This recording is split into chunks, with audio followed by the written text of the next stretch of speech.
Apa sih yang harus dilakukan menantu supaya mertua itu bisa respect? Hai Mam, welcome back to channelnya Mama dan Rafa. Jadi hari ini aku masih membahas tentang mertua dan menantu. Buat kamu nih yang lagi galau gimana ya biar mertua aku tuh bisa sayang sama aku. Aku harus punya sikap yang mana? Yuk ngumpul di sini, jangan di skip, ikutin sampai akhir ya. Nah, jadi aku tertarik banget nih karena lagi banyak-banyaknya membahas tentang mertua dan menantu gitu ya. Jadi, satu hal yang aku ingin sampaikan bahwa buat para menantu yang sekarang yang punya anak laki-laki ataupun perempuan, suatu saat kita juga akan punya menantu juga, yang artinya kita suatu saat akan jadi mertua. Jadi, aku selalu punya prinsip, kalau kita melakukan hal baik, maka hal baik itu juga yang akan datang. Tapi nih, kalau kita sudah melakukan hal yang baik, tapi mertua masih tidak terima dengan baik, apa sih yang harus dilakukan? Yuk, aku bahas satu ya.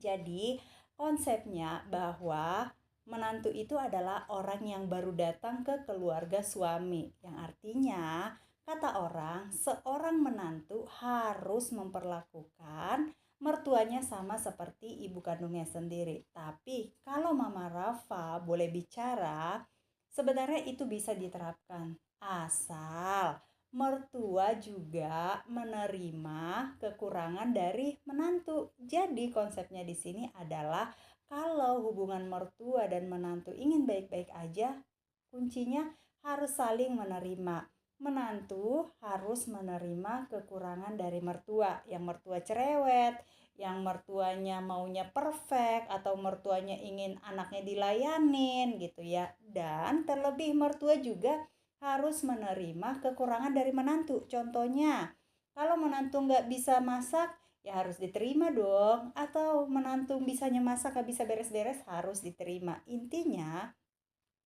jika ingin hubungan menantu dan mertua itu baik adalah yang pertama harus saling menerima. Tidak ada mertua yang sempurna dan tidak ada menantu yang sempurna juga.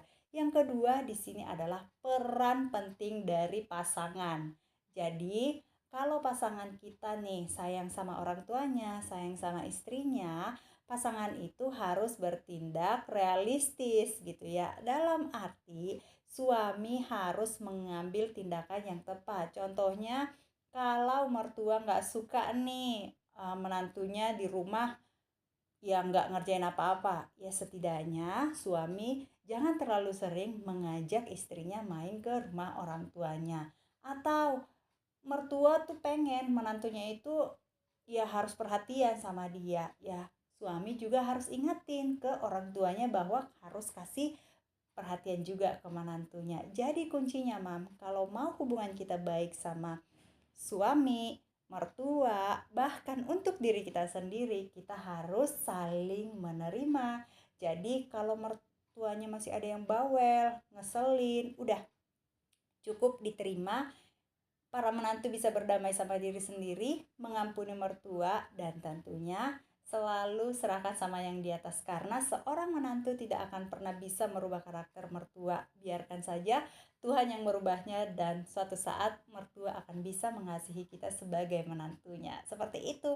Semoga bermanfaat ya Mam, dan terus kasihi mertuamu karena mertuamu itu adalah orang tua kandung dari suamimu. Semoga bermanfaat. Dan jangan lupa kalau infonya bermanfaat, di like, comment, share, dan di subscribe. Thank you ya Mam. Terus support channelnya Mama dan Rafa. Bye.